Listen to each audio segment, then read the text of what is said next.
Hi friends, welcome to mom's kitchen. ఇప్పుడు ఎంతో tasty and simple egg biryani ఎలా చేయాలో చూద్దాం. దీనికోసం ఎగ్స్ని ఉడకబెట్టుకొని పక్కన పెట్టుకోవాలి.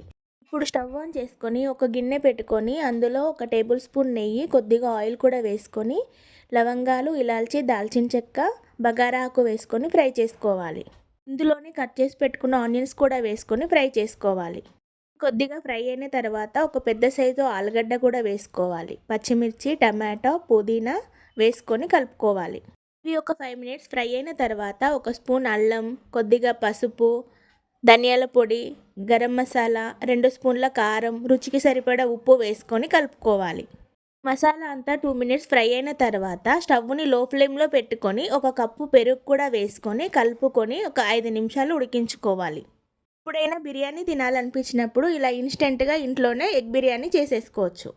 ఇప్పుడు ఇందులో ముందుగా ఉడకబెట్టుకున్న ఎగ్స్ వేసుకొని కొత్తిమీర కూడా యాడ్ చేసుకొని ఒక 2 మినిట్స్ ఉడికించుకొని స్టవ్ ఆఫ్ చేసేసుకోవడమే.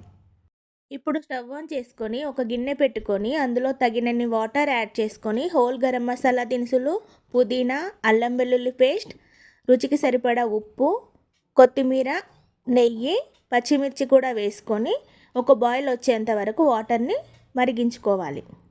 వాటర్ బాయిల్ అవుతున్నప్పుడు ముందుగా కడిగి నానబెట్టుకున్న బాస్మతి రైస్ వేసుకొని ఒక 80% ఉడికించుకోవాలి. రైస్ 80% కుక్ అయిన తర్వాత ముందుగా రెడీ చేసి పెట్టుకున్న కర్రీలో నుంచి ఎగ్స్ తీసి పక్కన పెట్టుకున్నాను. ఇప్పుడు ఈ రైస్ని వీడియోలో చూపిస్తున్న విధంగా లేయర్గా వేసుకోవాలి.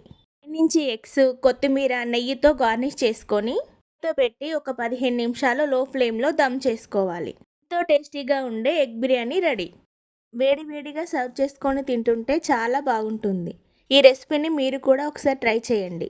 ఈ రెసిపీ కనుక మీకు నచ్చినట్లయితే please like, share and support. Thanks for watching.